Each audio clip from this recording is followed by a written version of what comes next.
Good afternoon, everyone. Welcome back. I hope you all had a lovely half term. Um, Today's assembly is all about something that's going on in the real world at the moment.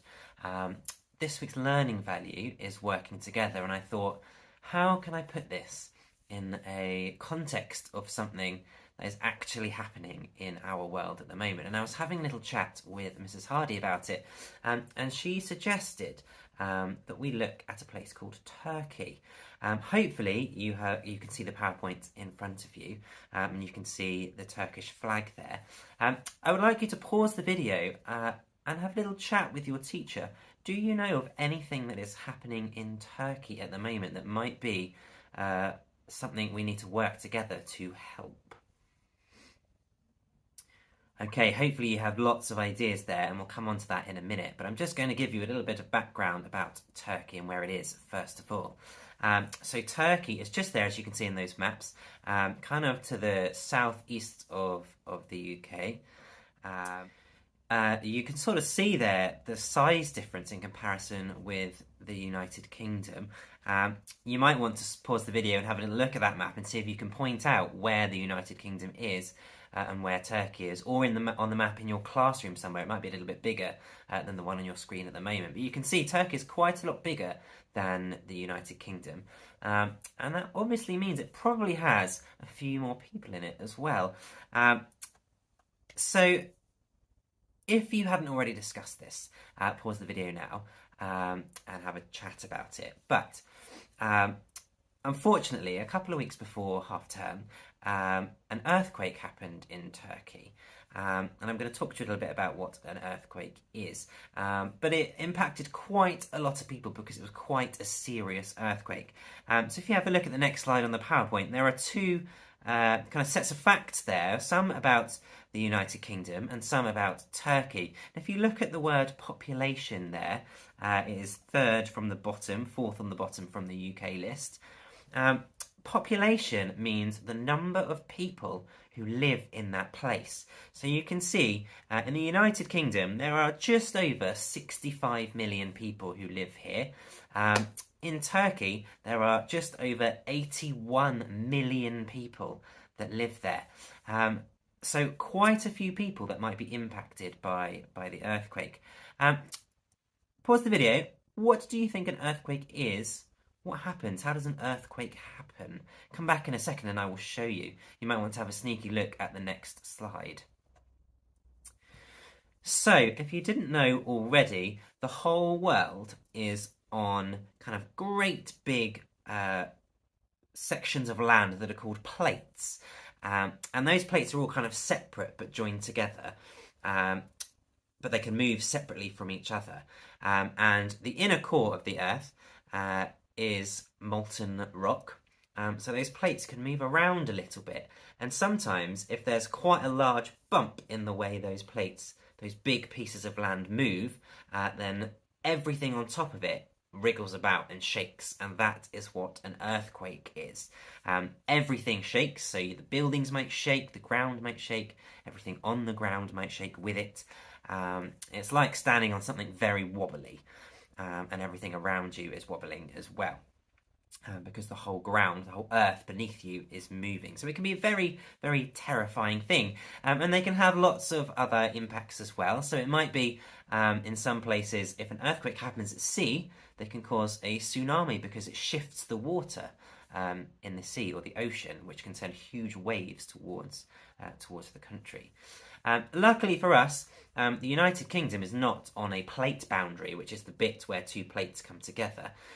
So it's very unlikely that an earthquake would happen that big here with us. Sometimes we can feel very, very small ones, or maybe the effects of one that's happened a bit further away, but it's unlikely that we would have one that was as bad as the one that has happened in Turkey. So on the next slide, there is a link to a video, which is a news round video, which will give you a little bit of insight as to what is happening or what had happened in Turkey. So I'm going to give you a couple of minutes to watch that and then come back. So you've probably seen that quite significant damage has happened, and I've taken some pictures from the BBC News website, and I've put them on the next few slides for you to pause and have a little look at. But they show kind of how big, how bad the damage is in some areas of Turkey. And if you have a little look at the maps on those pictures, you can see whereabouts that damage is happening. So there are some before and after pictures. And you'll be able to see that entire buildings have disappeared. So people suddenly have nowhere to go, or their entire school or their church might have disappeared, and it's just a huge mound of rubble at the moment. People's homes as well. So when you've had a little look at the pictures, just pause and think for a moment. How would you feel if suddenly your school or your home or your church just became a pile of rubble? What would you do? How would you feel? So, some key facts then. The earthquake, the first earthquake, was 7.8 on the Richter scale. And the Richter scale is a scale that measures how light the shaking is all the way up to how bad the shaking is. And obviously, if the more the ground is shaking, the worse the damage on top is going to be. And if you have a little look at that diagram at the side there, 0 to 1.9 on the Richter scale, you can barely even feel it. Only a special machine called a seismograph can detect that kind of shaking. You wouldn't even notice it if you were walking on that ground. And then it goes all the way up to 9, and anything over 9, which can be kind of catastrophic. Everything is destroyed around it. And you can see there that 7.8 is nearly in the second to worst category on the Richter scale. It's definitely halfway through that red zone there, which gives you an idea of how bad that shaking would be. And it was 4:17 a.m. Most of us are asleep then, which probably made it feel a lot more scary as well, that waking up in the middle of the night to everything around you shaking.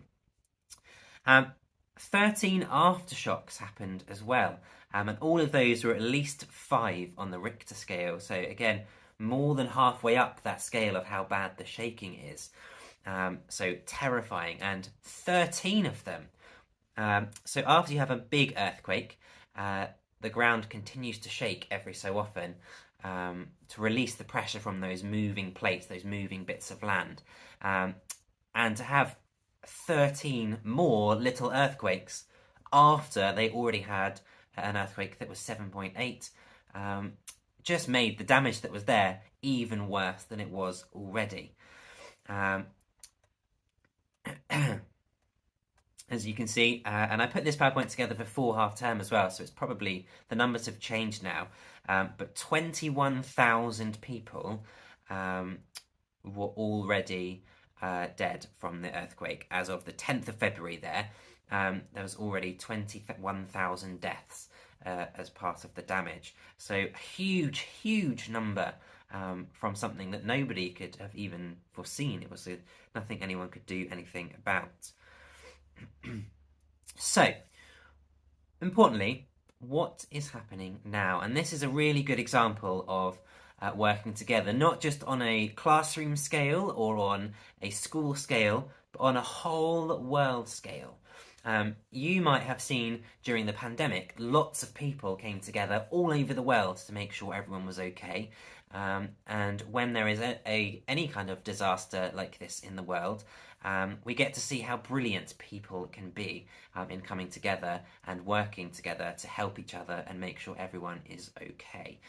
So I'm going to show you a few things that are happening already. And I know by the time that you see this assembly, lots of other things will have happened as well to make sure everyone in Turkey is as safe as they can be. So you can see here that there are emergency services out there. Lots of people collecting donations of clothes and personal belongings, because obviously if you woke up in the middle of the night and your house was crumbling around you, you wouldn't have time to collect any of your belongings or any of your clothes. So appeals all over the world for donations of clothes are happening. Charities, community groups, schools are all helping out in various different ways. You can see volunteers there sending boxes over of all of the donations. That's specifically England that they have come from, that example there. And that will be happening from lots of other countries as well. So it doesn't just take people to donate the clothes, it also takes lots and lots of people to box up the clothes and put the clothes on lorries, drive the lorries to an airport, fly all of the donations over to Turkey, and then when they're in Turkey, it takes lots more volunteers to give out all of the clothes and all of the donations to people. So huge numbers of people that have to be involved from the moment you donate a shirt or a pair of trousers. Huge numbers of people have to be involved in getting those to the people in need. A rescue team here from the UK with a search and rescue dog. They have flown over to Turkey because their dog is trained in being able to search and rescue people. So a human example there of not just sending stuff, but sending people and teams of people to go and help with the rescue efforts. And you can see there that the damage is huge, and charities like the Red Cross, Oxfam and Action Aid are joining together to make sure they can help with people getting across to Turkey and getting things and donations across to Turkey as well. You can see an image of a huge team of people there, which is the UK's International Search and Rescue Team, as they arrived in Turkey on the 7th of February to help people out. And then some more examples there of lorries poised and ready to drive out all of those donations to people who are in need. So what are we doing as a school? At home and in your own community outside of school, you may have already been doing things, but Mrs. Hardy has been racking her brain as to how we can help all of those people in need. And we haven't quite, as of me filming this, we haven't quite got all of the details ironed out yet, so she will let you know of any changes there. But the initial plan is that on World Book Day, which we are celebrating next Friday, not this Friday, but next Friday, we are going to create the kitchen are going to create some biscuits for you, some amazing World Book Day inspired biscuits, and you can pay £1 to have one of those biscuits, and all of that money that's raised from the sale of those will be sent to charities that are helping out in Turkey. So a really good cause there, and a really easy way for us to donate a really small amount, but something that can make a big difference. And you get a tasty biscuit out of it as well. So it's a win-win situation there. So on World Book Day, make sure you bring in your £1 so that you can buy a biscuit and help those in need after what has been an awful, horrible situation for them to be in. So pause the video because I want you to reflect now. And I want you to think about any other things you could do to help. You may want to chat about this in your classroom. What else can you do to help? How can we work together to look after people? In our school and in our community, we've welcomed people who have been displaced from their homes in other places like Ukraine, where not very nice things have happened. So we have already shown a great kind of working together ethic of welcoming people in and welcoming them as part of our community. So what else could we do to welcome people of Turkey? And then I want you to think about what you are grateful for and what might you take for granted. I know when I was putting this assembly together, I was thinking, actually I take it for granted that I have a house, I have a roof over my head. And I don't know what I would do if I woke up one day and my house was suddenly gone.